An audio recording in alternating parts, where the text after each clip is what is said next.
Hi, I'm Stargate Pioneer. And I'm Steven Jondrew, and we're from Better Podcasting, a proud member of the Gonna Geek Network. Just like the show you're listening to now. The opinions expressed are those of the individual host.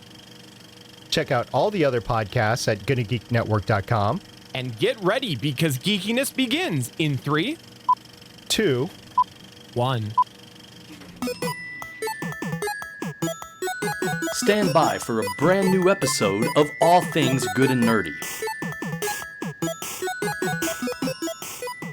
Good morning, everyone, and welcome to episode 401 of the All Things Good and Nerdy podcast, recorded on May 3rd, 2020. I almost said 2018. I have no idea why.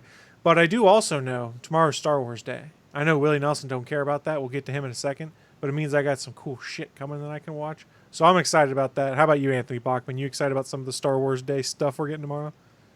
May the motherfucking 4th, hell yeah. No more DVDs or Blu-rays. I can just turn on my Disney Plus and watch 9 Star Wars movies in a row. Well, you could already. How about you, Willie? You excited? I didn't think they had the last one on there yet. Isn't tomorrow the release of the last one on Disney Plus? But you could watch Rogue One or Solo. So theoretically, you could watch 9 Star Wars movies. Yes! I just loopholed you. I could watch the 9 movies of the great story of Emperor Palpatine in a row. In the Skywalker saga. It's all about Emperor Palpatine. You mean the Palpatine saga? Yeah, right? There's really only one character in all 9 movies. C-3PO. That's Sidious. No, C-3PO. Sidious wasn't in 7 and 8. Yes, he is. He was just hiding in the background. We didn't know it. Well, R2 was apparently he wasn't fucking dead. But R2 was there the whole time, and so is C-3PO. Wait. Actually, I refer to Star Wars as the story of 2 droids and the idiotic humans they meet. Mm-hmm. Wasn't Snoke just Palpatine? Yeah, he was a bad clone of Palpatine. But he was just Palpatine, right? He was a crappy clone that the Emperor controlled. Yeah. Whether it was a clone of Palpatine or not, we don't know. Well, when you say he controlled... In one of the jars, they show one of the... If I remember correctly, in one of the jars on the last planet is one of the broken clones that looks like Snoke. Yes, that is correct. But they did not say whether the Snoke body was a clone of Palpatine or just some shell that he was puppeteering or whatnot. That's more of what it was. Are you trying to say it's just some other being who the Emperor was just telling to do something? What I'm going to say is it was a retcon because they didn't like what Rian Johnson did in The Last Jedi, but that's neither here nor there. He didn't fucking write it, did he? That's what all 3 of those movies are about. Rian Johnson wrote Star Wars Episode 8. Okay, so he did fucking write it. Ryan Johnson wrote and directed Episode 8. J.J. Abrams has co-writer credits, I believe, on 7 and 9. I believe him and it was Chris Terrio wrote Episode 9. I don't know. Willie, we should go to you real quick there. Are you excited about the Star Wars content we get on Disney Plus tomorrow? I don't even know what the fuck you're talking about. Look at that excitement. Well, the thing I want to see is the Mandalorian table talk with all of the writers and directors. Yeah. Actually, can we go back for a second? Bachman, are you going to break and burn all your DVDs and Blu-rays that you already have? Because that's what you said. Screw all of them. I'm just saying I'm lazy. I don't have to get up and put them in the player anymore. I can just put it on Disney Plus. Just get rid of them. No, I'm not doing that. I still like how they look on the shelf. All right, fine. They're decorative. Well, Willie, how many DVDs do you have that you have digital copies of still? How many of them have I actually put into the player and watched? That is the better question. Okay, why don't you answer that question for us? Of those that you have digital copies for, how often do you watch the physical copies? I have probably watched a good 70% of them on the physical media. Okay, that's fair. And one thing we do need to realize when we ask Willie this is that his internet sucks normally, so trying to digitally stream some of these would probably be painful. Yes. Yes, very posh. Very posh. Yeah, Posh Nelson here. Oh. No. You asked for Posh Nelson. You get him. No, nobody asked for Posh Nelson. Nobody asked for it. But you know what people did ask for? And I have a show note here. They asked here about the makeshift pimp story about one Willie Nelson. I have it on my show notes right here, just in case no one believes me. It says pimp story, and then in parentheses, makeshift from ATGN 400. Makeshift pimp. Who asked for it, though? You're saying people asked. Who's these people? You asked for it. That's not people, that's person. And then the people in the chat room said they wanted to hear the story. Who? I'm pretty sure Draftsman said in the chat Draftsman? room. I'm pretty sure some of the other folks in there went, oh man, that sounds interesting. Now, while they might not be watching live this week, they can listen to the recording or the audio episode or the video episode over on YouTube and get the story. I mean, it's up to you if you don't want to tell the people about Makeshift Pimp Willie. Calm down. Do you want to hear the story? I am intrigued by the story, especially after we teased it for a week. All right, hold on. So let me get ready for it. It's better than Posh Nelson. Let's be honest here. Well, it's a low bar. It was a cold night. Oh, God. I was with someone and we went to this bar club. It's called Club Orion, but it just looked like a bar. And I don't really go to bars or clubs. So this was a bit, outside my zone, my area, my expertise, my poshness. So we were just hanging out, whatever. And then let's just fast forward to a lot of this, where this weird girl who was on something, I'm not sure what she was on, but she was not sober. Let's just put it that way. Define weird. She was on something. I'm sure if she was sober, she wouldn't be weird. But in this state, just weird. Her behavior was weird because of Yeah. something she was on. Okay. Yeah. At one point in time, I was asked to stand outside and wait for this guy to come pick her up in a black Mustang. And I was like, okay, I'm out here smoking a cigarette anyway. And after they didn't return after 10 minutes, I was like, fuck this, it's cold out here. I'm going back in. And then fast forward a little bit more time, going out for another cigarette. They come back out, and she's all of a sudden asking for a ride back to Salisbury, which is a good 40-ish minutes away. And I'm like, I don't know if I want to do this. And she's asking, like, do you know how to start up a kerosene heater? I'm like, what? I mean, I'm sure I can figure it out. Wait, I don't even want to go to Salisbury. I didn't say So that. what you're saying is she wasn't like super hot. Because if she was super hot, you wouldn't have had that question. You just would have done it. At this time, I was already with someone trying. Okay. So I mean, I wasn't going to jump to that. And then, so after much more awkwardness and me just like, what the fuck is going on here? How do I get the hell out of this situation? She looks over and says, oh, there goes that black Mustang there. It didn't just pull up. I think it's been there for a good 5 to 10 minutes and no one noticed it. And he didn't come out. So I don't know what all that was about. So we all go, he's parked near my vehicle, like a couple of spots down on the same little row in the parking lot. So I just go to my vehicle and I'm just leaning against the back of my vehicle, smoking a cigarette as the three of them are over there talking. And then my lady friend comes back to the vehicle and she tells me a story. Apparently, how that girl is apparently let's just say a lady of the night, and that was her pimp. And then the lady I was with, who has told me she is an ex-pimp herself, which I found a little weird and awkward, proceeded to tell me that she had to tell him that I was her pimp for reasons I forget that was explained to me that night, and I cannot remember exactly why. I was just mystified, like, someone called me their pimp? That is weird and funny. It makes for a good funny story. And I'm guessing, I'm just guessing for protection. I don't know. Good news is I didn't have to take this weird girl 40 minutes down to Salisbury and have to start up a weird kerosene heater thing. So I was happy about that.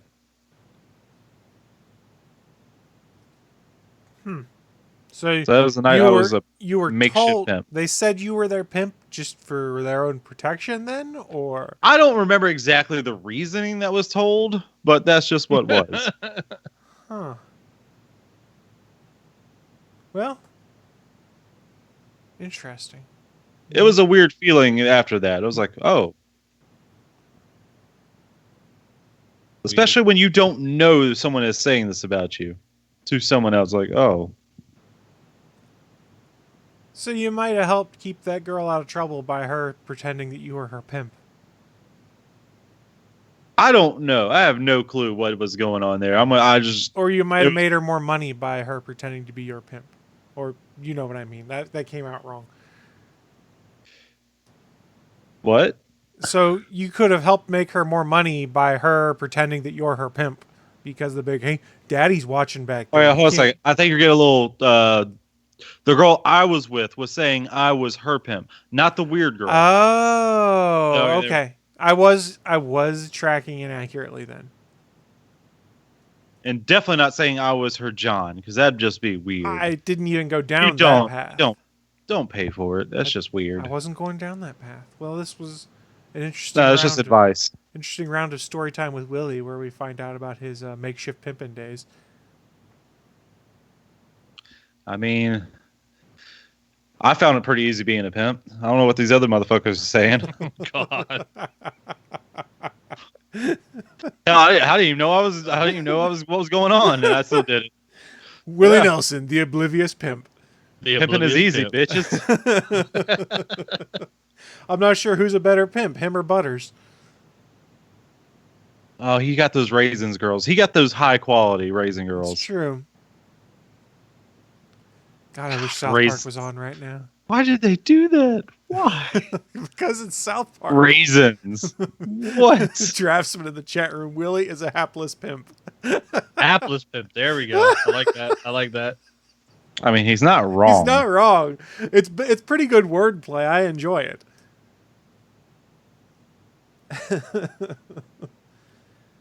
The unbeknownst pimp. Well, Willie, thank you for sharing the story about how pimping ain't easy. We do appreciate it. I mean, you get named Willie Nelson, you're gonna have some stories. I don't doubt that one. Life bit. gets a little weird. It's true. Willie says that he's got stories. Well, we got stories too, because it's time for the news of the week. Oh. Live from the ATGN studios on the internet, it's the news of the week.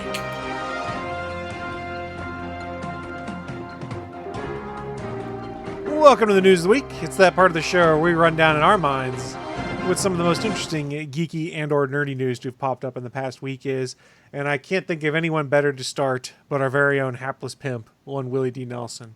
What news you got for us this week, sir?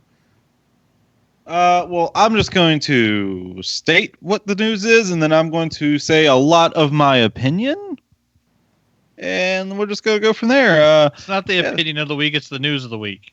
Tell us It's the my news. opinion. Well, everything we say after we always give our Yeah. opinion. It is All of us very give our opinionated news. We never claim to be fair and balanced or anything. We present the news and then our opinion on it. So we are opinion-based journalism here on the All Things Good and Nerdy podcast. No. Well, I'm fair and balanced. I will tell you what's what. Then I'm going to say how I feel about it. So I'm going to tell you. I'm not telling you how to feel about it. I'm telling you how I feel about it afterwards.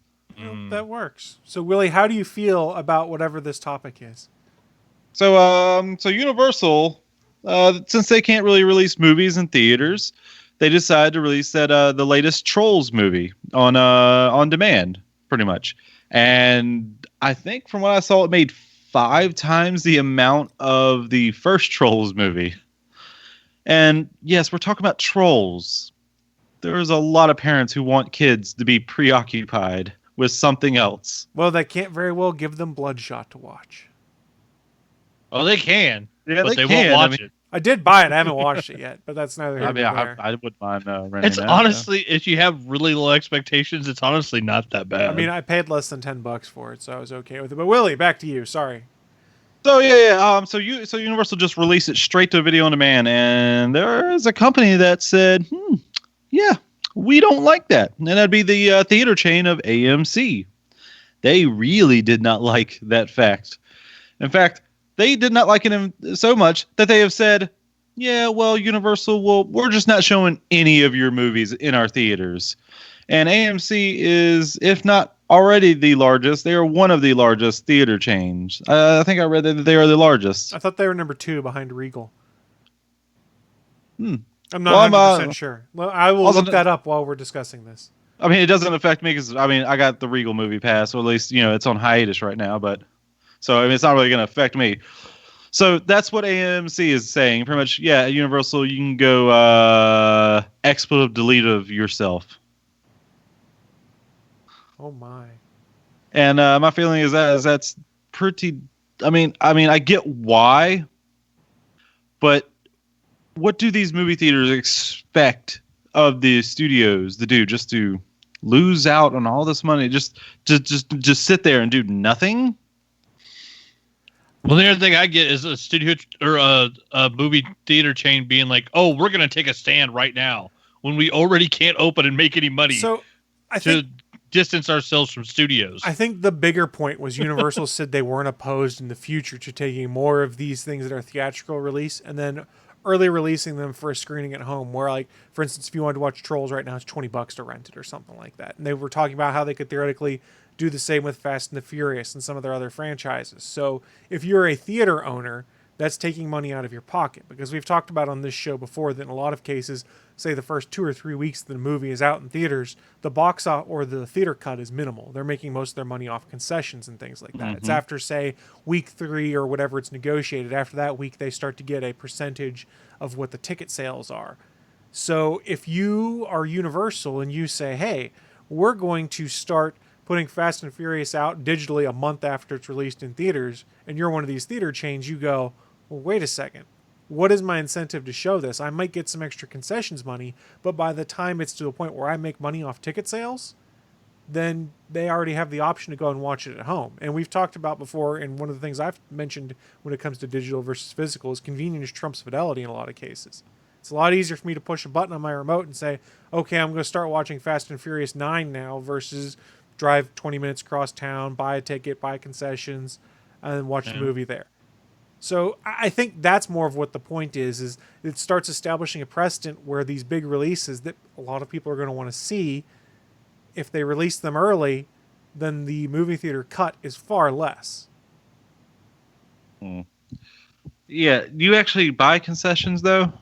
Some people do. You don't have to. You don't have to. But remember, from the movie theater's point of view, the first X number of weeks of movies out, oh, I know, that's the big money driver, is the concessions on those movies. So if you're in their seat, if you're sitting in their position and go, okay, you're going to take this movie out of or release it on your own so people can watch it not in a theater in a certain window that is during the time where we start making money off ticket sales, why would I want to do this? What is my incentive for even showing this to begin with?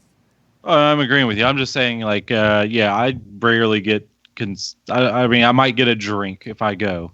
But, I mean, I don't do popcorn. I really hate popcorn. Well, I stop at the Dollar Tree store that's right next door to the movie theater, and I buy a box of candy and put it in my pocket, and then I might buy a drink.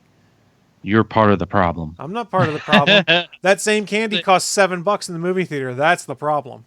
Yeah, Drastin in the chat room has the same point that I'm trying to make. What else can theaters do? Start a popcorn delivery service? The theater's taking a stand against not providing the only thing that they provide. Okay, so now you're not going to show every available film that you can put in your theater, so you have less content to get less people into your theater. Good job, AMC.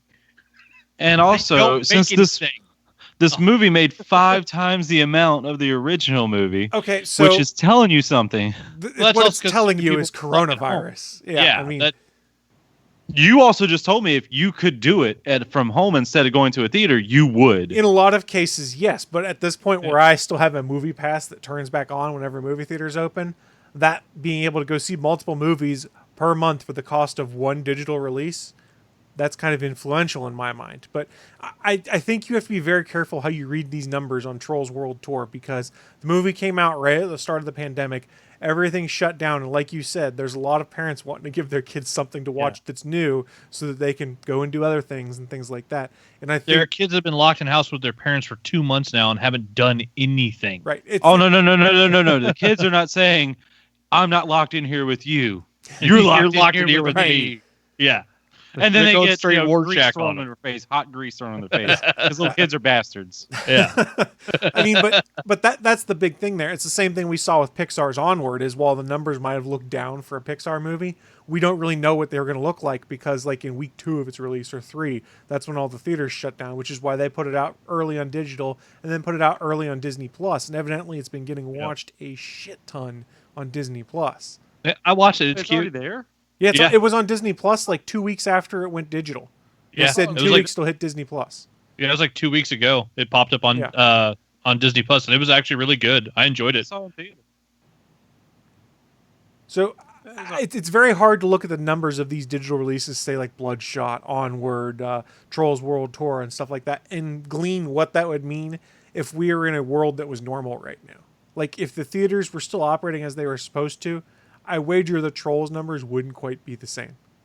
And that's the reason why I think AMC is just kind of being dickish. They come out looking dickish in this whole ordeal because this is the current state of things. What do you expect? So I sort of agree with you to a point, but the other point is if they don't say anything now, when do they say something? When do they say something and how effective is it when they say it? Because remember, other theater chains have also chimed in and said similar things after AMC took that stance.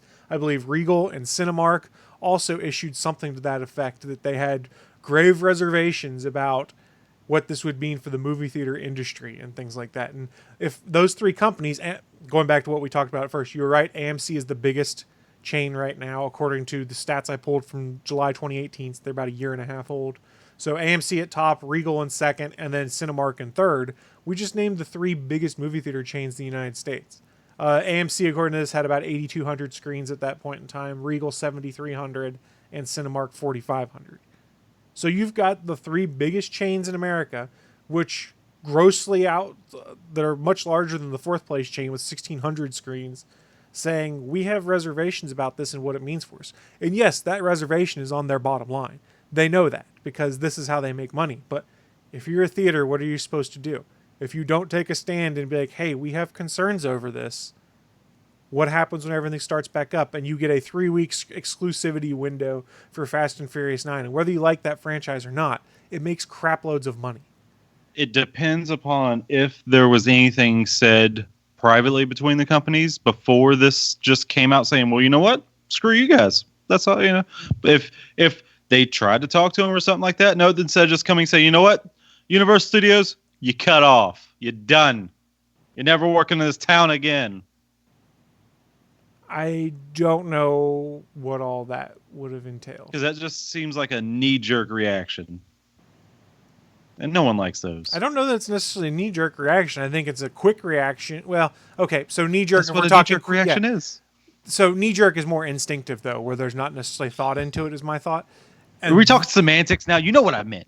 so you're talking a reflex. I'm talking a quick reaction where they realized we had to have a strategy to combat this. So I think they're slightly different.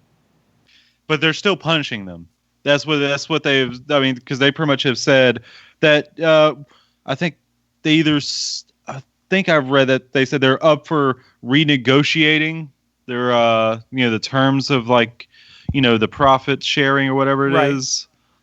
So Whatever the term is for them. So to clarify here, because we didn't do a good job discussing what these relationships are, Complex.com had an article where they talk about what the typical relationship is between a cinema chain and film distributors.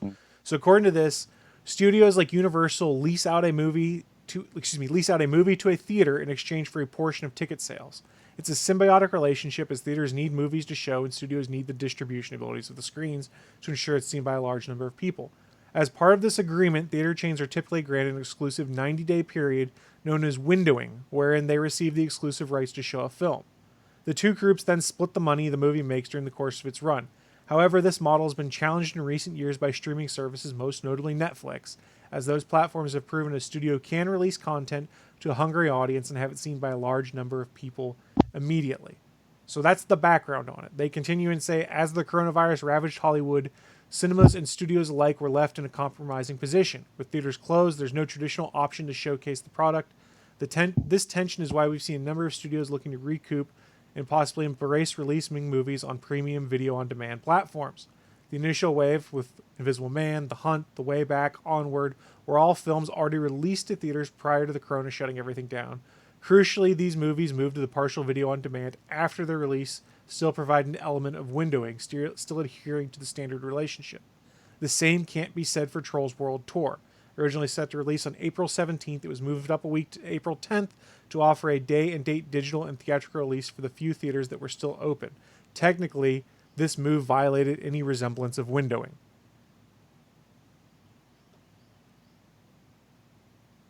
Let's see. One last thing on this. However, most chains don't seem to make much of a fuss publicly, at least. That changed with a report from the Wall Street Journal on April 28th. Since its North America release on April 10th, the movie that made an estimated $100 million from PVOD sales, this amount is under the $153 million domestic gross the original Trolls made back in 2016, but Universal gets to keep all of the $100 million because they don't have to share those funds with a theater chain. To add further insult to injury, NBC Universal Jeff Shell then doubled down, saying, "Soon as theaters reopen, we expect to release movies on both formats, theatrically and partial video on demand." It was after those comments that all hell broke loose. So basically what those statements make it sound like is we're going to shut down the business model that works for you or make it so that you're making less money. And AMC is supposedly in dire financial straits as it is right now. Ooh. So that is probably why AMC was one of the first to respond, because coronavirus shut everything down. They weren't the most stable financially from what I'd read. And now it's, and any chance of recouping that when everyone's like, I can finally go see movies and wants to go see everything. Yeah, well, we're going to cut that and make it so you're making less money off of that. I sound like I'm siding with the big business here, but I'm siding with the smaller big business, so that makes me feel a little less Corporate Chris. The smaller big... Well, that's all corporations, no matter which side you take on this. Sorry, go ahead. No, you go ahead. There's something stupid. So the comment they had here, there were two comments in this article I should bring up. AMC's CEO Adam Aaron called Shell's comments unacceptable, issued a damning statement saying, along with it, effectively, immediately, AMC will no longer play any Universal movies in any of our theaters in the United States, Europe, or the Middle East. That's the thing that Willie had talked about at the top. Then the Cinemark owner chimed in and said, "We made it clear again that we will not be showing movies that fail to respect the windows, as it does not make any economic sense for us." And the Regal also chimed in and agreed with that. So more of what this is they're going, hey, you're trying to F us over here. No, we won't show anything, because where's the motivation for us to show these things? And let's be honest, in today's world, there's other movies out there. They may not make as much money, but at least they're making some money versus no money. Well, here's my rebuttal. Go ahead. All right, then open up your theaters and show the movies then. Oh, wait, you can't. I'm not arguing that you should be able to. I'm just saying that it's not possible right now. That's fine now. But the argument they're making is X number of weeks after coronavirus pandemic ends, or they open things up so you can go back to the theaters. It's still going to be shaky after it opens. I agree. Oh, yeah. I agree. They're not going to be having packed houses day one. And they're probably going to have to do like 50% theater sizes and stuff like that to maintain social distancing and things like that. But the point they're making is that if you don't respect the windowing, this is going to screw us. So what is the incentive for us to even show it? And I sort of get it. From a consumer standpoint, it kind of sucks, because some of these things are really fun to go and see on the big screen. Ouch. I mean, I love going to theater. But unless all the theater chains get together and fight Universal or Warner Brothers or any other companies doing this, what if Universal says, you know what, fuck AMC, you're getting none of our movies from now on, and we will open them day and date on digital with any theater that wants to release our films. So and if all the theaters say no, then Universal's like, fuck it, we'll just put it on streaming service. So you're saying pretty much you're saying, no, you can't fire me, I quit. Exactly. The theaters don't provide a service that's really necessary.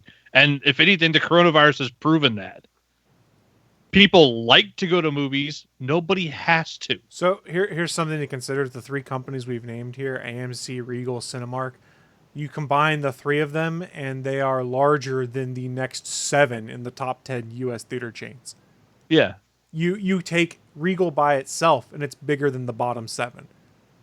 Now, yeah, Cinemark Regal's is huge. not, but I mean, that's huge difference. So if you're going to take, let's argue and say this comprises 66% of the screens in the United States, which is probably a low estimate. 66% of theaters are no longer going to show your movies. It's kind of problematic. Yes, you'll get 100% of the streaming version of it. What does it mean though? A lot of people, the movie theater is also a social thing. Like, I don't know what I want to do. You guys going to watch a movie and then randomly go in and walk in and see something. You don't necessarily get that as easily with the streaming stuff. At least that's not how it works for me. I don't randomly go through and make, I kind of want to see that. Yeah. So that's the only argument I'm making. I think It's going to be weird. this is all negotiation. They're all setting up bullshit to negotiate is what it comes down to. True. And they, I just saw there's an update too, because Oscars had said that they have to accept streaming movies this year. Only this year, But they say. now they're saying it's only this year. Which is so bullshit. the argument's being made that the Oscars need to accept any movies released on streaming because they're still fucking movies. Yeah, but the Oscars will never agree Yeah. to that when there's not a coronavirus. It's basically forcing that because it is not the art of film and cinema if it is on streaming. And I call bullshit because if you've seen some of the stuff Netflix has put out direct to streaming, there's some gorgeous work they've done. Some of their biographies are amazing. All right, two things here. One, before I say any of this, fuck the Oscars. For real. It's all politicalness. Agreed. That's I all don't it is. disagree. Yeah, it's an You old white man bid, there's popularity. behind the scenes stuff. It's an where old probably- white man popularity show. Yeah, so who cares? And two, I mean, I haven't, you just said this, and I'm guessing, does any streaming movie, doesn't matter what platform it goes streams on, let's make a movie, guys, and put it on YouTube and apply for that Oscar. So that is some of the arguments that were made for restricting streaming platforms, is that they didn't have a clear delineation of what were valid streaming platforms for Yeah, a we can't movie be release. auteurs. This is bullshit. Yeah, because technically now, then anything made by HBO, anything by Netflix, anything Disney, like it should all qualify for Oscars this year. Everything. Oh, yeah, that's right. It didn't. Because yeah, They it used to be put out you some had good stuff. what was it? You had to do 14 days in a theater. I think was the minimum requirement. Which is why Netflix bought up one of those small theaters just so they could put them Yeah. on in their own theater and be like, Show okay, their own F you, movies. this is how we get it. We're going to show our Yeah. own movie for 14 days. That's why Bright is an Oscar contender. Before we wrap this up, Draftsman had posted in the chat room, he goes, see, what we were talking about is this. The big studios and the theater chains are very well aware that the times we live in are going to be around longer than we thought. They are planning and fighting over the money that could be made. He says the theaters want the studios to hurt like they do right now. I mean, the studios do have to make a decision at some point in time. What do you do with all these movies you've got filmed in the can? Are you going to keep sitting on them and eventually release in theater? Are you going to just release them directly on streaming? Are you going to put them on, if you're Time Warner, directly on your HBO platform, or if you're Disney, straight to Disney Plus, stuff like that? They've got things they're going to need to figure out. I mean, some things, tentpole franchise films and stuff like that, they're going to push out because I really doubt that Black Widow is going to come to Disney Plus exclusively and not go to theaters. Let's be honest here.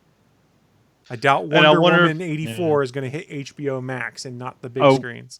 Do you think any theater would have the balls to tell Disney, no, we're not going to show any Disney movie ever again? No, they'll stand up to Universal. No theater chain will say no to Disney. But here's the thing. How strange is it that it's not Disney making this stance? Yet. Oh, God, Disney could. They could just they could just put their dick right on the table. I mean, let's also remember that... Hey, guys, theaters, you see this dick right here?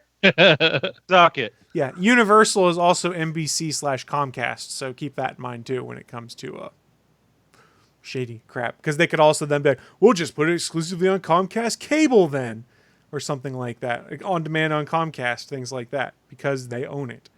Oh yeah. Well, in the theaters, NBC while you're at it, Comcast, make they could put it on Peacock. Or Peacock, for instance. Yeah, Yeah. which So is Fast still and the Furious 9 comes out direct Peacock. on the cockery.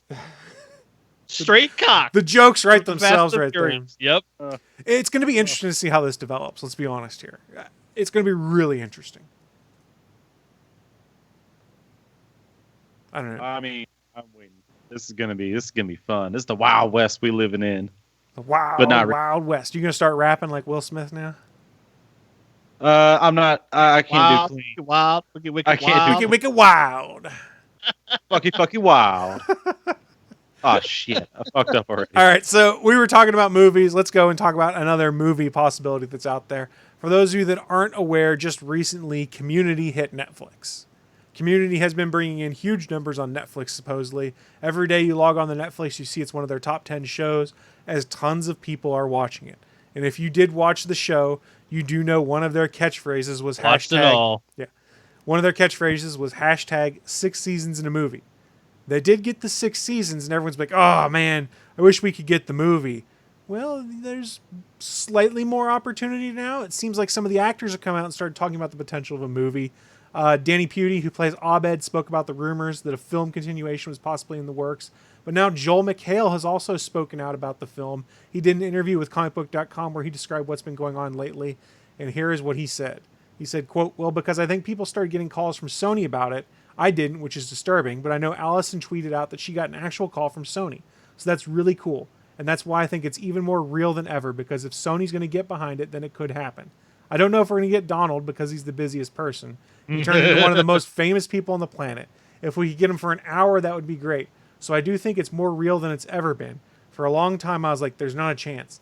Then all of a sudden, in the last few months, it's like, holy crap, there's a chance. He continued and said, we always kind of joked about it. So there hasn't been a new text chain saying, dude, are you in? There's never been anything like that. We've always kind of joked about it. I think pretty much everyone is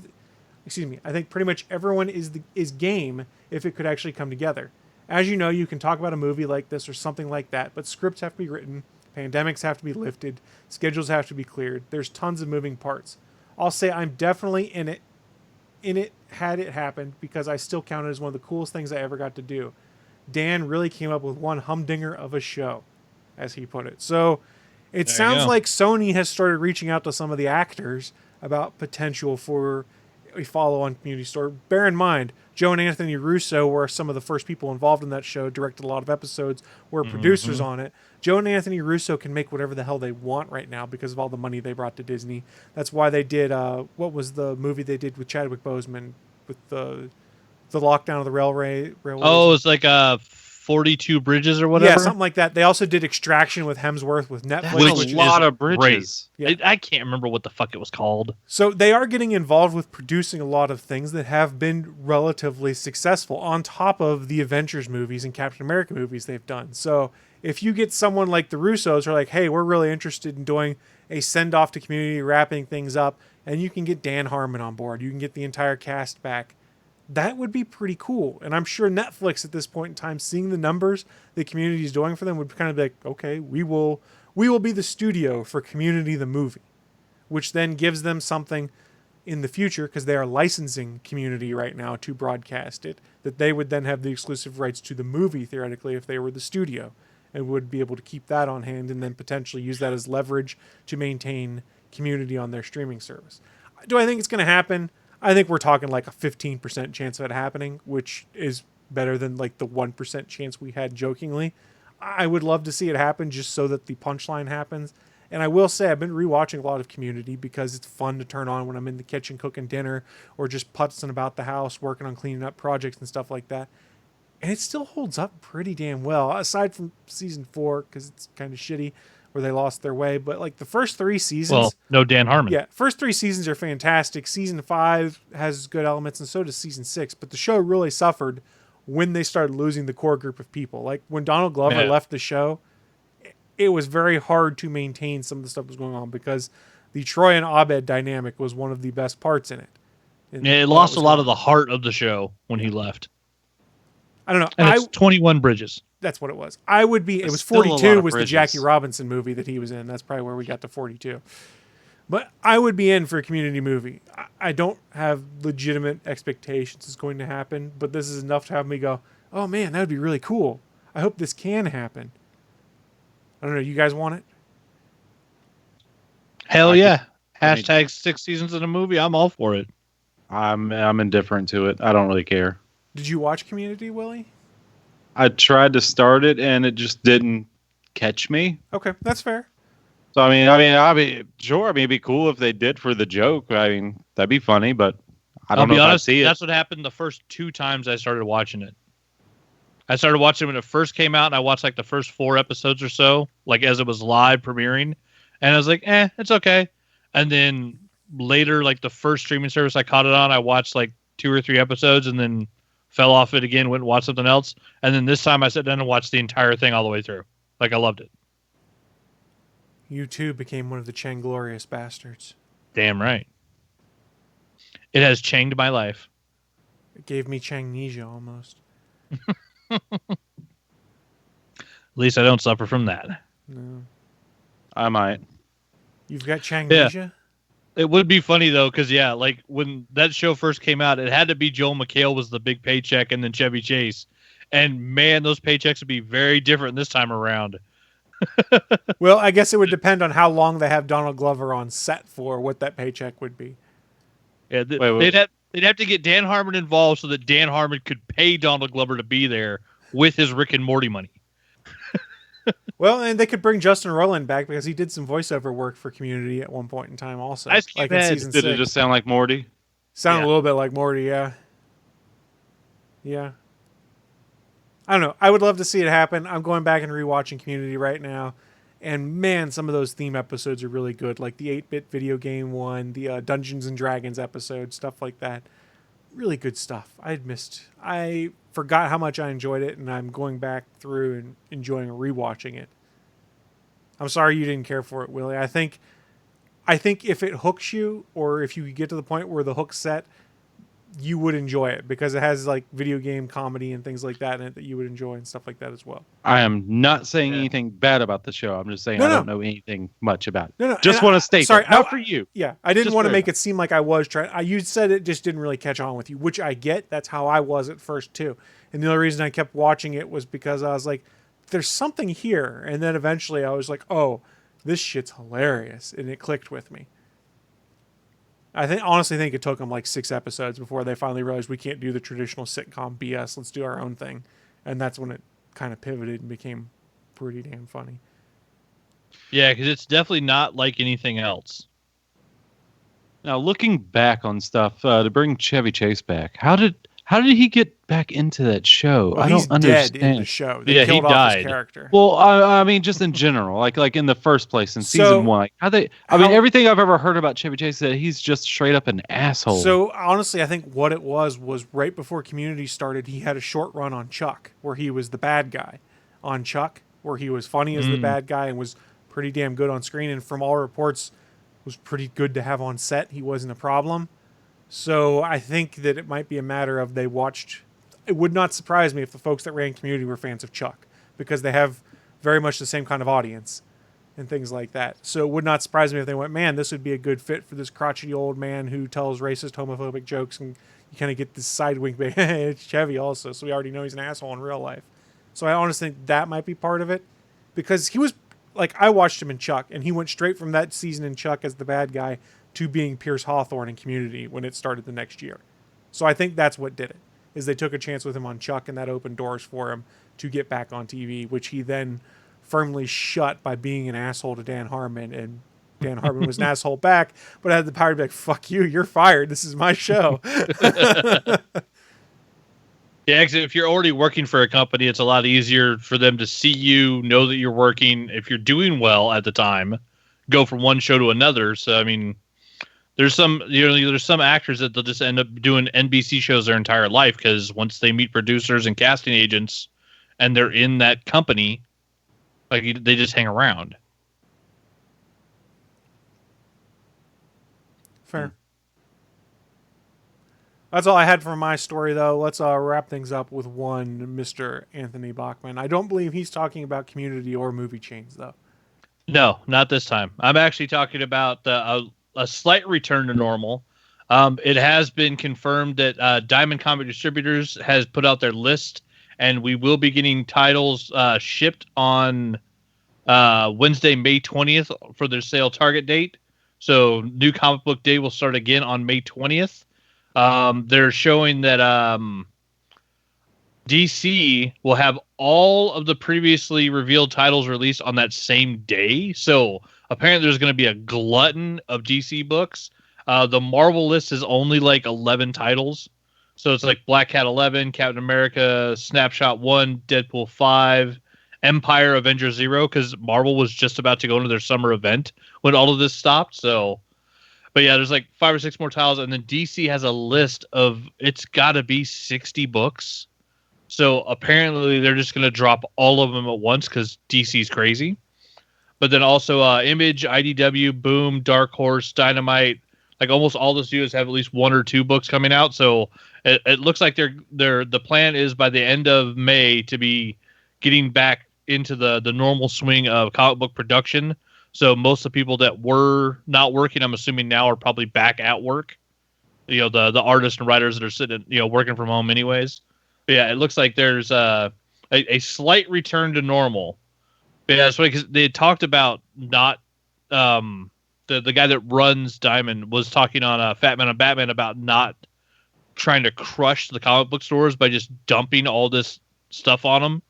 It's like, if they've got 2 months worth of comic books, you can't release those all in one day. Well, and as a consumer, depending on the state I live in, I may not be able to actually go to my comic book store to get anything as part of the problem. Exactly. Still.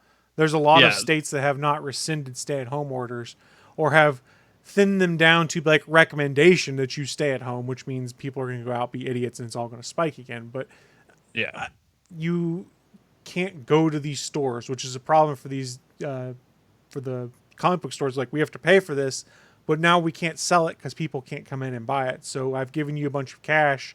I have no cash to pay for the next order, and people still can't come in and pick up orders.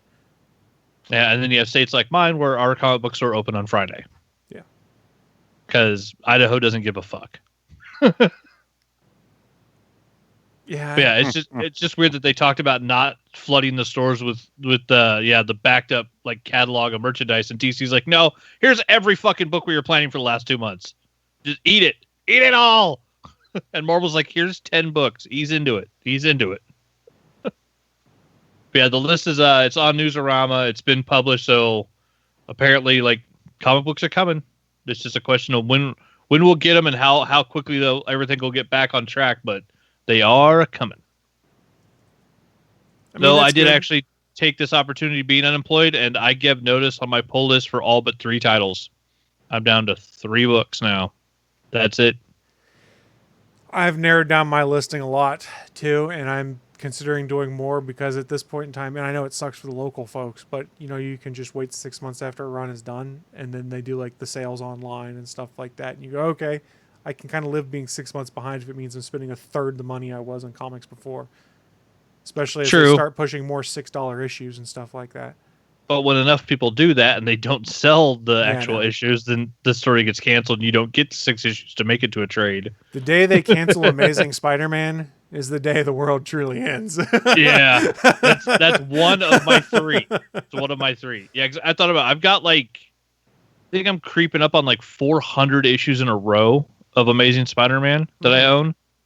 Like, it's the book I've been collecting the longest that has never stopped because it's fucking Amazing Spider-Man.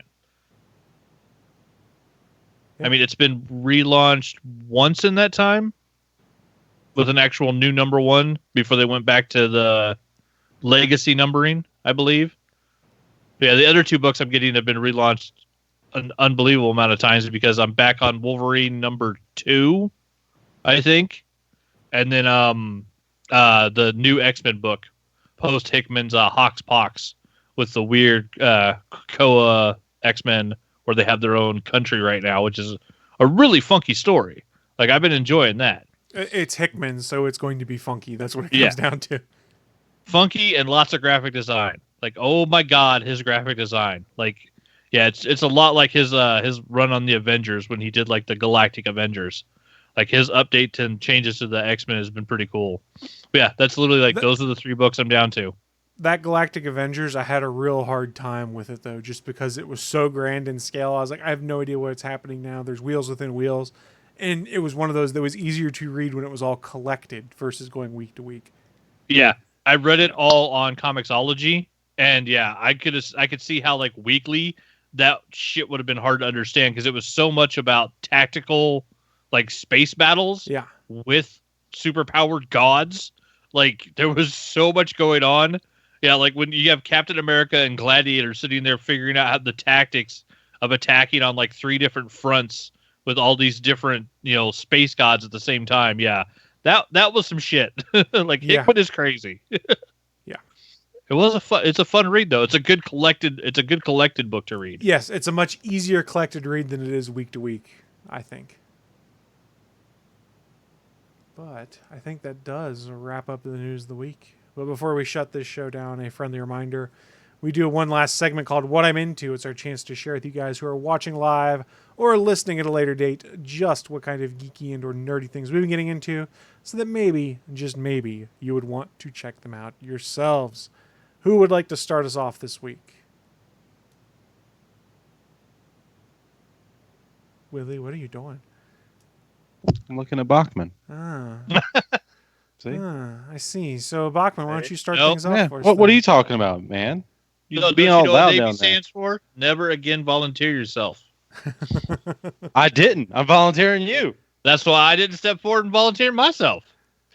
Chris, what do you guys say about this? Rock, paper, scissors right now. No. Rochambeau. Rock, paper, scissors, shoot. Chop off the finger, I win. All right, well, I'll go first then, which is problematic because I hadn't put my list together, so I'm going to be Fine, I'll go first. I haven't really done a whole lot besides play Dead by Daylight, and I finished up Final Fantasy VII Remake, or Part 1. So what are your thoughts on... It's really a Part 1, because it's not... It's You not finished it. disc 1 of the original series. Pretty much. Yeah, so what are your And thoughts there's on Remake as you wrapped it up?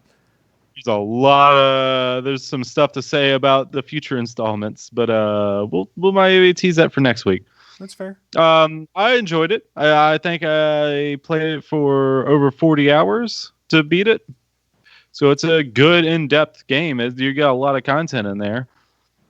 I still have to go back in and do some other stuff just for fun. I'm definitely doubt I'll go try and get the platinum for it. But it is fun. Chris, have you played it any more at all? Maybe another 30 minutes of it. I've played a lot of Animal Crossing this week, and then Diablo because I had a digital copy of it on my Switch. Sorry, buddy. And yeah, some Dead by Daylight too. They started the new tome this week, and I'm already at tier 11. I want to say tier 12, maybe. I've already done all the survivor challenges in the first chapter of the tome, so that's done. And all the Damn, you already got the first chapter of Survivor stuff done? yeah, Has it only been out like 4 days? It's none of it's that hard, except for the pallet stunning a killer twice in one match, because you have to get a killer that doesn't respect the pallets and just tries to go for it. Yeah. And of course, I got tired of that happening, so I changed up my challenges. And in my very next match, I was like, I pallet stunned the killer. I was like, yeah, I got it. I was like, shit, I fucking forgot I changed the challenge. Yep. Oh well, I got it later on though. It's just well, it's a little weird since they also have a Huntress challenge on, and Huntresses don't have to worry about the pallets because as soon as you throw them, they can throw their hatchet at you, and it doesn't matter. Yeah, So that was that's a one little- challenge I got done with the killer was doing the hatchets. Yeah. So I just have to go in and do some killer challenges now. One of them seems really easy. Make the survivor scream a certain amount of times. All right. I don't mind playing doctor. Yep. I don't Yeah, have to put on an one- infection spray. One electric surge and you're done. Oh yeah, make 3 people scream in one match or something like that. That's easy. Yeah, screw your infectious fright. I don't need it.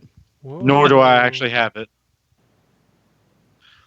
But yeah, I just got Leatherface and Ghostface, and I'm gonna be trying to level up because I want barbecue and chili, the best perk in the game. I was gonna say, yeah. So you haven't had Leatherface this whole time. No wonder you never played killer. You don't have the best perk in the game for getting blood points. Yeah, I mean, playing killer with barbecue and chili, like you can't make more points than that as a survivor.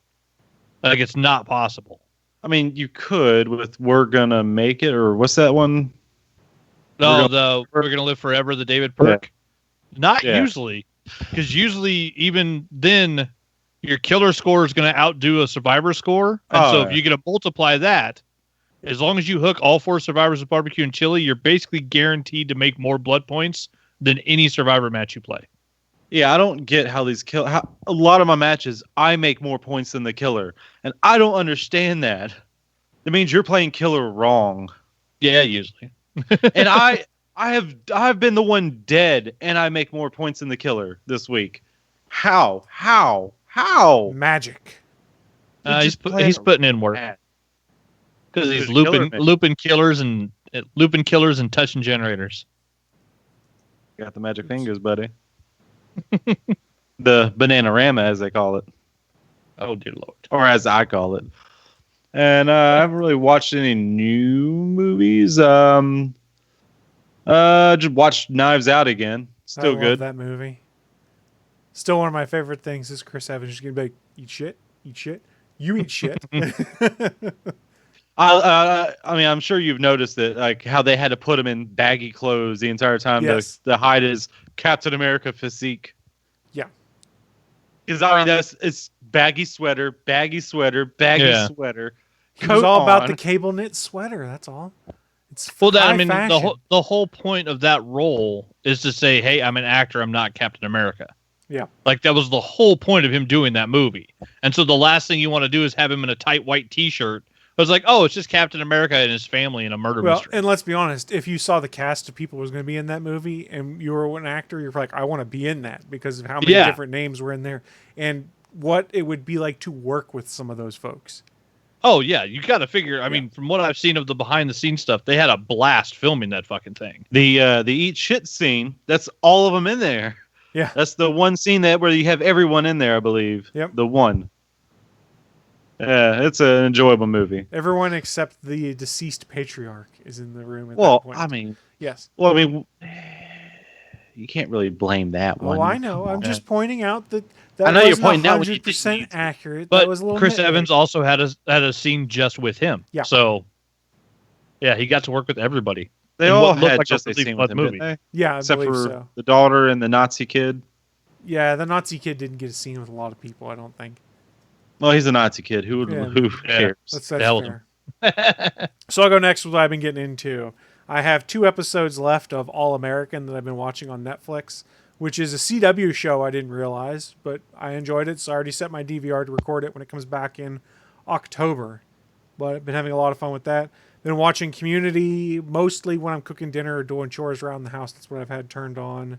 I did pick up a new game on my PC, so Willie's going to shame me for it, I'm sure. It is one of those ones that is a Steam... it's a open beta that's on Steam, basically, one of those early access games. Steam Greenlight? Yeah, I think so. Is that what it's called? Yeah, I think so. It's a game called Not for Broadcast, where the whole conceit of the game is you're in a country where a brand new weird political party takes over, and you work at a news station. You're the guy that runs the board. So you've got to run the board. You can pick how the news is presented and things like that. Pick the commercials that are aired during that, so they can either be pro or anti-government, or you can make your experts look like fools if they really are actually fools based off the camera angles and stuff you present. It's actually really fun. They filmed a ton of live footage to put into this game. So you're why would I make fun of you for this? It sounds like a fun game. It sounds like Papers, Please. It's very similar in tone to Papers, Please. It feels like. You didn't think I knew that one, did you? I did think you knew that one, but what the fuck is Papers, Please? Oh man, you're pretty much a border agent, and you're accepting people coming through or not. You can either accept them or you cannot. I think it's heavily implied that it's Russia, right? It's a former Soviet bloc country is kind of how they present it, and you have to make decisions where you're like, well, if I don't let this person through, they're going to die. But if I let them through and I get in trouble for it, then I'm going to get suspended or I'm going to get fired. And then I don't have the money to pay for food or heating in my house or medicine if your family's sick. The game F's with your emotions really hard at times because you're like, this is something terrible. I have to make the decision of, do I do something terrible to protect my family or do I... It's a real Sophie's choice. Yeah. What if you just never let anybody through? Then you'll get fired and then your family dies. Papers, Please it's a really hard game, both to play at times and then also to cope with what you've done at times. Never played it, only heard of it. It is out on iOS, so you can play it on tablets. I don't know if it is out on Android also on the Vita. Well. Is it on the Vita? It's on the Vita, the PlayStation Vita. Yeah, well, I do know that. it's a good game. It is fun at times, but it is also nerve-wracking at times. But I enjoyed that one a lot. So Not for Broadcast feels a lot like that with the same kind of decisions you have to make. And they've only put the first 3 chapters of the game out so far because, like I said, it's early. It's the early access green light kind of thing. I'm behind on Clone Wars, but I did watch some of the most recent one because they have caught up to Revenge of the Sith. And it is brutal what is going on in Clone Wars right now. And they just had the clones turn on Ahsoka. Oh yeah, and apparently on Twitter someone's showing that there's possibly been a leak of the last episode, so be careful of your internet. Yeah, be very careful. Spoilers abound. It is really good, and there are also people that basically took what is happening in this episode of Clone Wars and mixed it with Revenge of the Sith, like one on top of the other, so you can see what's going on, because they're happening at the exact same time right now, Clone Wars and things we have seen. Well, I'm just going to tell you a in the spoiler movie now. Revenge of the Sith. Here's your spoiler. Watch episode 3 and episode 4. There's your fucking spoiler. But that doesn't tell you anything about Ahsoka. She's not in episode 3 and 4. But a lot of people do, because she's arguably one of the best Star Wars characters in modern memory. Then how come she isn't in the movies? Because how come there's not a movie? Who cares? Because she's going to be in the Mandalorian. Exactly. Yeah, who cares? Oh, you agree with me? No, I don't care that she's not in the movies because she's going to be in the Mandalorian. Speaking of the Mandalorian, tomorrow is Star Wars Day, like we touched on at the top of the show. Oh, so new season starts? No, not a new season, sadly. But you can watch what they're calling, I believe, is called the Disney Gallery - The Mandalorian, which is an 8-part miniseries where it is a roundtable discussion with Favreau, the directors and stars of each episode, where they basically talk about how we did certain things or why we made this choice or why we might have played a character this way. And I'm incredibly fascinated, and I touched on it last week, because of these special effects they used for Mandalorian. I can't wait to see more on that. It's going to be really neat. I'm excited for it. I was just talking with a friend about that show, and I couldn't remember one of the directors I was trying to think of. I was trying to think of Bryce Dallas Howard. Yes. Damn it. And now it just popped in my head as soon as you started talking. I was like, damn it, I hate when that happens. So they did show her as part of the preview. They showed Taika Waititi as part of the preview, because he did direct one or two, and he was also Punch the Baby episode. He was also IG-11. I can't remember if he did 1 or 2 episodes as a director, though. He did say he will not be directing any of season 2 just because he's too busy. Which is with kind coronavirus? Well, he's been doing a bunch of other stuff. I know. Plus, he's in pre-production for Thor: Love and Thunder. Love and Thunder. Which I guess, side note, Hemsworth read the script and said the script's fantastic. Just the version. That's what I call my left nut and right nut. Oh, God.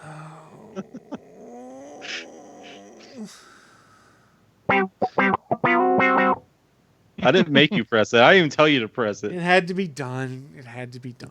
Thor: Love and Thunder sounds like it's going to be really good, though, based off what Taika's been saying in Hemsworth's interviews.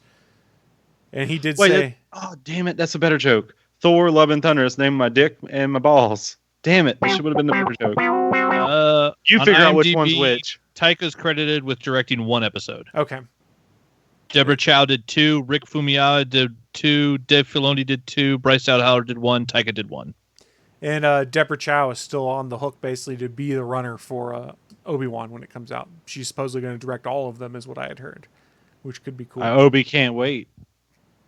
I'm fine with that. Anybody that worked on The Mandalorian, as far as I could tell, just run with some Star Wars, because they're awesome. And Draftsman did bring up something in the chat room I should have mentioned. He asked if anyone's watching What We Do in the Shadows, the TV show. I'm watching it. Me too. I love it. Just watched the new episode and did a rewatch of season 1 this week as well. That show is hilarious. Wait, is that one on Hulu? It's on Hulu. What We Do in the Shadows. Okay, I gotta watch that one. I gotta add that to my list. Are you asking me what I do in the shadows? Do you really? No. know? No. Nobody wants to know. Never.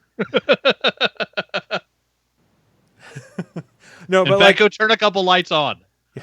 Like it's sunny in here. Like Draftsman says, it's amazing, and he does mention they're playing with an amazing vampire trope this season for one of the characters. I won't say what, but it's awesome. They had me hooked from episode 1. Like, I enjoyed the movie, but I think I like the show even more of What We Do in the Shadows. I do wish we got a werewolves movie. I'm sorry. A werewolves, not swearwolves movie. We're werewolves, not swearwolves. Still Hey, love that all joke. I know is if I get in a fight with werewolves, I choose the squeaky toy. You haven't seen the show, have you? I mean, I told you I need to see it. Okay, never mind. That's all I'll say on it. I mean, I just choose a stick You're and go get it. You're going to meet in the new movie or the new show a character, Nandor the Relentless, and they call him that because he never relents. That's how he describes it. But Matt Berry from, oh crap, what's the show in England that he was on? Was it IT Crowd? I can't remember. Sounds right. Yeah. Is that the one with the guy with the hair? Yeah. No. I knew exactly know what I'm talking about. Different guy. He is hilarious as Laszlo the vampire, the white guy. Oh, okay. I know that guy. Yeah, and then they have and I cannot say the actress's name who plays Nadja, his wife. She is also hilarious and arguably gets some of the best lines in the show. So they go from having 3 white dude vampires to having a married vampire couple with Nandor the Relentless that lives there, and Colin Robinson, the emotional vampire. It's pretty delightful. You need to watch the show. It's only like 10 episodes for season 1, I think it is. Either 8 or 10 episodes at 22 minutes a pop. You can power through it, but it is There are 2 seasons absolutely hilarious. They just started season 2. They're only 4 episodes in. But since it's on Hulu, right? FX, it's all on Hulu the day after it airs. So you can watch everything that's out right now. Natasha Dimitriou. Yes. She is fantastic as Nadja, Laszlo's wife. There's also an episode in season 1 where they are planning their vampire orgy as well. It's quite hilarious. And you learn that Laszlo's been doing porn In for similar centuries. news, Oh no. What do you got, Willie, in similar news? vampire orgy. So far, it's just me. Can you really have an orgy if it's one person? Can you really call it a vampire if it's How Willie? many hands I got? 2, I assume. I think you're failing on both of those qualifiers. You're neither a vampire and it's not an orgy. Don't kink shame me now. It's just you jerking off in the closet. Before we go, it's a big closet. before we go it's any a further down walk-in. this path, Bachman, what are you even getting into? See, doing a little bit of reading. I'm almost done. Getting close. Almost finished with a Tough Shit, the Kevin Smith book, Life Advice from a Fat Lazy Slob Who Did Good. It's been a really good read.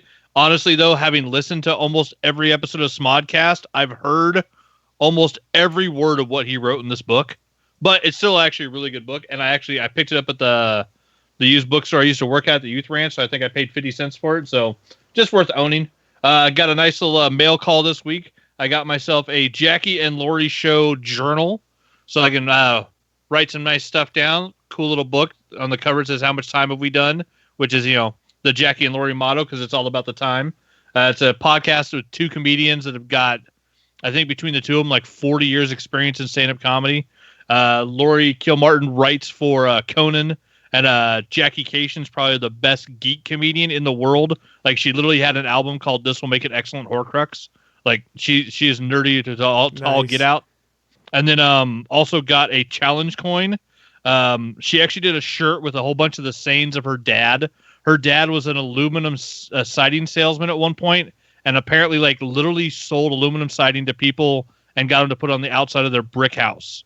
Like, he's that type of salesman. And so she did a shirt with all his sayings on it, and also did a challenge coin, which is going to replace the 50-cent piece I used to carry around in my pocket. It's an Elliot Cation challenge coin that says "Never say no without a number." It was one of the first things he taught her growing up. It's like, if you don't want to do something, fine, but never say no without giving them an extravagant amount of money. If they pay you that, you will do it. It's like, you never say no without a number. So yeah, got those, which is awesome. Been playing a little bit of Dead by Daylight, checking out the new stuff because that game I was just burnt out on it. But yeah, the update does look cool. Ready to probably do some more of that this week. I'll see. Played a bunch of Apex Legends, getting ready for Season 5. Finished off the Battle Pass. Finished off... I think everything... done with the Battle Pass. I'm into like level 240 some odd. And I've been doing the armor event, the Battle Armor event, which has been really cool, where the new game mode, everybody drops in with a P2020 with a pistol, and everybody in the game drops in with the same armor. And so I think today starts blue. The last 3 days has been white armor, so it's just the base armor. But what they did was they changed the loot pool so there's no other armor in the game. So everybody drops with white armor, and that's all anybody can get. No one can get gold. No one can get Evo. No one can get blue, purple, red, nothing. Just you have white armor. That's it. And so it's really changed like the skill level of the game because it changes some of the RNG factors. Because now, I mean, it used to be you could land, open up 3 bins, and not find a gun or armor, and the guy next to you opened up 1 bin and found gold armor and a 301, and he turns around and melts you. And so it changes a lot of the RNG aspect of the game. Has made it really fun. So yeah, we played the other night, Friday for the stream, and got a couple of wins on Friday. It's been really fun. So yeah, I'm looking forward to see how that event goes and the data they collect. Because honestly, I think it's something where they might make a change possibly in season 5 to make an actual armor change or landing with a weapon and loadout to where you're not just landing with nothing. But yeah, it's been a cool change to the game because like it definitely changes the entire way you play a battle royale. If everybody has the same armor, then you can't just be instantly killed by someone just because they happen to pick up a perfect gun and gold armor and you have nothing and you have to try to punch them to death. If you're at least landing with a pistol, you have the same shot as everybody else. So I think it works really good to actually kind of even the game out. And then I've been playing a bunch of No Man's Sky. I put like 50 hours back in on my new game launch, and it's been really cool since all the updates, like the exo suits, all the different exo vehicles, all the different changes and stuff. Like that game is just so much fun, and it's so great to just sit and listen to podcasts and just like meditate as I fly around space and mine. Like it's great meditation, which right now I need because anxiety and shit sucks. Yes, the world is full of stress. And then I've been doing some serious binging. I think last week I mentioned I started watching Ozarks, and I want to say last Sunday, I was like 3 or 4 episodes in. Finished all of season 1, all of season 2, and finished all of season 3. So I watched 3 seasons of that show this week. Holy fucking buckets. Like Jason Bateman's amazing in it. The whole show is insane. And season 3 ends on a wicked fucking cliffhanger that like if you see it coming, it's insane. If you don't see it coming, it's even more insane. But yeah, super great show. Like if you want something like dark and gritty, which most people probably aren't up for that right now, but like it's a really, really good show. Like every actor on that show is just killing it. The writing's amazing. And then on the opposite spectrum, I didn't realize that it had just come out, but yeah, on I guess it was 2 days ago now. So May 1st, they launched Upload. Robbie Amell, who was a Firestar on the CW shows, Stephen Amell, Green Arrow's the cousin, got his new Amazon Prime show Upload on, and I watched the entire first season of that yesterday. It is a delightful fucking like comedy show where people get uploaded to the Horizon with the lake house, and it's this weird thing where you become your digital afterlife. And so instead of dying, people get uploaded, and then you live in a digital world, but you can still contact reality. And it goes from being like this really like whimsical, funny thing where you have all these jokes and stuff about this digital world that you live in. But then they actually introduce like a really solid story, and like the plot of the show is great, and the actors in it are awesome. The showrunners, the guy who created is Greg Daniels. Done a few, little shows like The Office, Parks and Rec, King of the Hill, The Simpsons. Like he's worked on a couple little shows.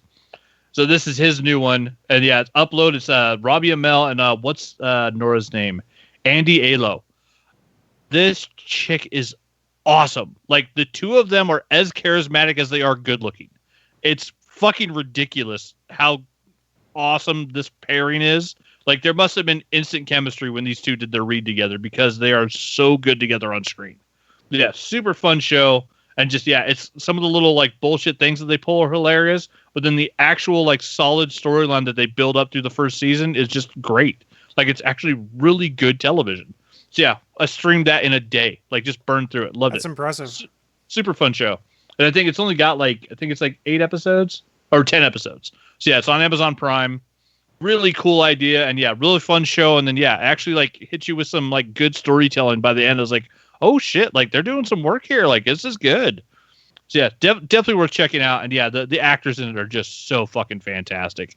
And there's a little kid that I can't remember what the kid's name is, but he's it's a thing where like when people die, they can upload their body or upload their intelligence to this thing, and so the the little kid like died when he was 6, but he's been in there for like 12 years. So his avatar hasn't changed, but in his head he's 18. But like his parents won't pay to change his avatar, so it's this like 6-year-old kid running around cursing people out and like fighting people. Like it's freaking hilarious. Yeah, there's some really cool conceits that like, because of course the whole digital afterlife, uploading yourself to a computer thing, that's been done in a lot of different ways. This is like it's a different take on that. It's definitely fun. Someone online, I think they said it was it's the San Junipero for straight white people.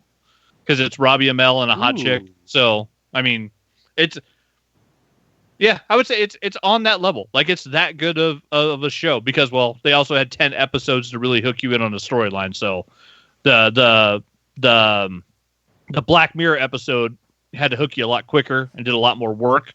But, like, this is, a sitcom, basically. Oh, and side note, then, as I was going to add this to my Amazon Prime queue, it shows that the Never Surrender Galaxy Quest documentary is on Amazon Prime now. So, nice. Anyone who is a fan of that might want to watch that. I didn't mean to interrupt, but I just saw that. I was like, this is too good not to share.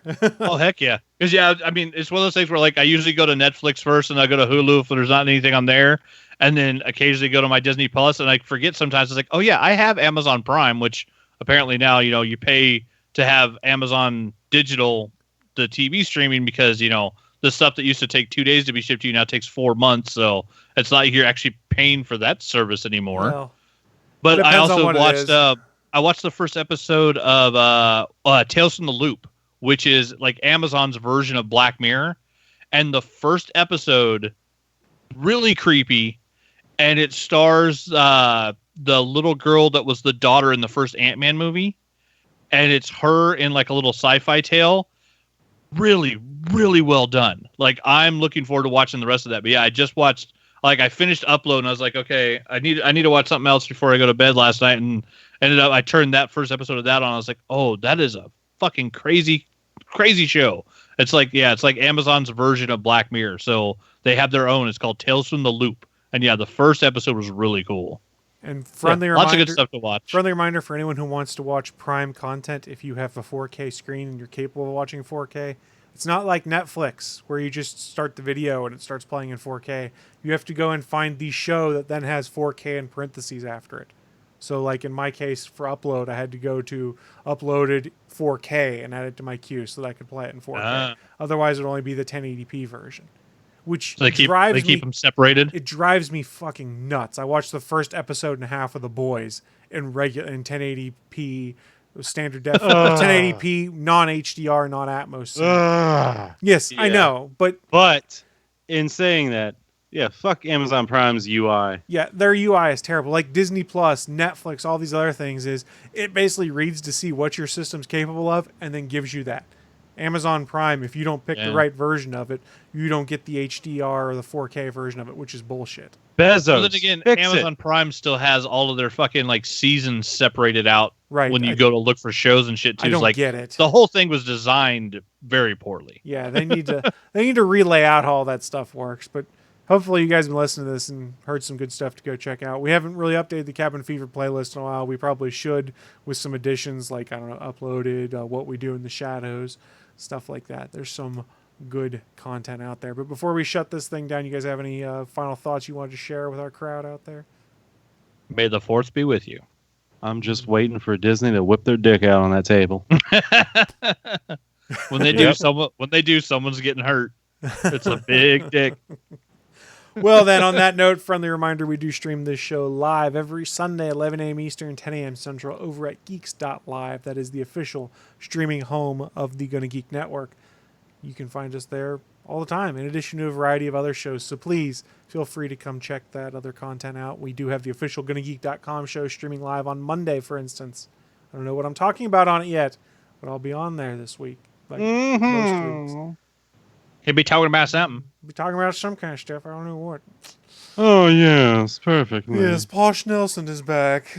Oh, since Posh Nelson is back, we should probably start shutting things down. This is my act. You should probably not grab onto my act. But I'm trying to kill it, Mr. Posh Nelson. You don't even do it right. Oh, we shall see. We have Thanks for songs. listening to this brand new episode of the All Things Good and Nerdy podcast. Don't forget, we'll be back next Sunday live at 11 a.m. Eastern, 10 a.m. Central over at live.atgnpodcast.com, channel 3 of the Awful Geek Radio app, and over at our network home at gonnageek.com/live. If you have any feedback for the show, please contact us atgnpodcast@gonnageek.com, on our hotline number at 304-806-ATGN, or even better, go to Twitter and send us a message at ATGN Podcast. The music you've heard in this show is produced by Kevin MacLeod and can be found at incompetech.com.